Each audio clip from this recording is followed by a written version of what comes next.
special day today. We get to hear from one of the guys who's probably one of the hottest players the Orioles have right now. And I don't know whether to call him a backup guy, a platoon guy, or a regular guy. But joining me is Steve Pearce. And Steve, so far, congratulations on a great season. You've been amazing since you've been here. I never knew that you could play the outfield as well as you do, but you've showed us all left field. Is that your best position in the outfield, left field or right field?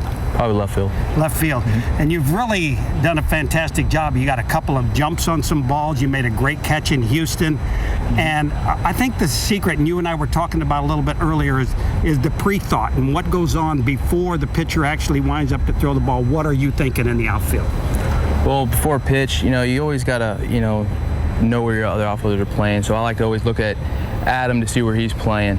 And, I like to judge on where I position myself off him. Obviously you got to look at Curb. Curb's always directing you. So, there's a lot that goes into it, every pitch, not just the at-bat. For every outfielder that I played with some great ones, Paul Blair was probably the greatest outfielder that I saw.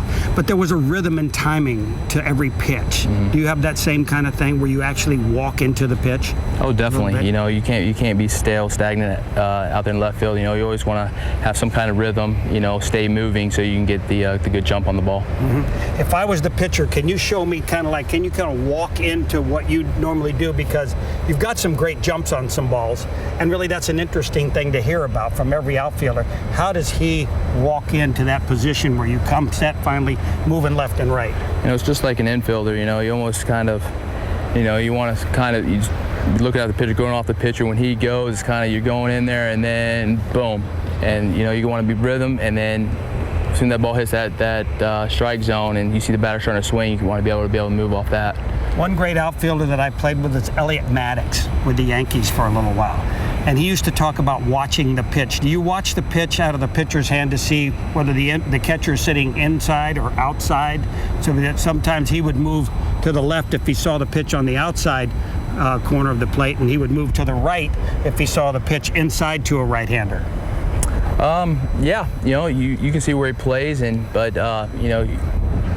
pitchers don't always hit their spots, that, and you got to be able to go either way, so you can't just judge on that. But pitch by pitch, I'm always looking at Curb, looking at Jones, because we're always reshifting. So I just look at him because he might know something. He has a better view than I do, because I'm over here, he's right in front of it. So if he starts moving towards me, I know I can start heading towards the line. So obviously, if it's a right-handed bat, he's setting up inside. What's the most difficult thing to do playing the outfield for you? Most difficult would probably be jumps or reads off the ball, because balls are coming off so hot. There are times you can see when Cruz hit those line drives, those back spins. You go in and you're like, oh no, that's carrying over my head. So those are definitely hot reads that are sometimes they're very tough to pick up, and they go into the lights.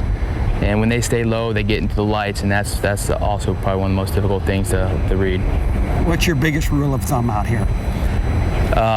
Efficiency. Don't try to be too quick. Don't try to be too much, or try to do too much. Just try to hit the cutoff man and just do stuff that you can control. Hit the cutoff man. That's the most important thing out here, because then, like you say, you're going to get that assist. But those guys, if you got a chance to play every day, it might be different. But doing what you have to do, it's always hit the cutoff man. Oh yeah, I'd rather have, I'd let JJ or Scopey, Flaherty, I'll let those guys do the work. I'll get it to them, I'll try to hit them in the chest and let them turn around and do the work.